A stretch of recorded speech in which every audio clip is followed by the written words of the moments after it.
Hi, I'm in Bayonne, New Jersey, and there's this vacant lot here with this fence on it.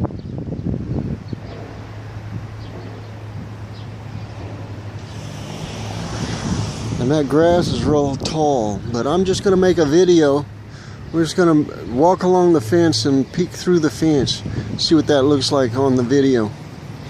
So I'm just going to walk along the sidewalk and photograph the vacant lot through the fence. Here it goes.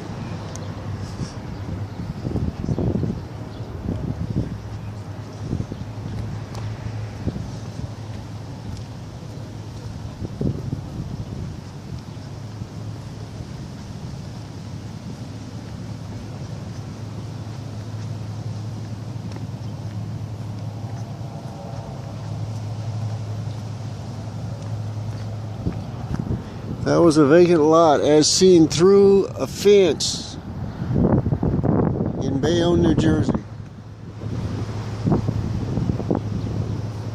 There's a lot of dandelions in there, a lot of grass. It's growing real tall in there.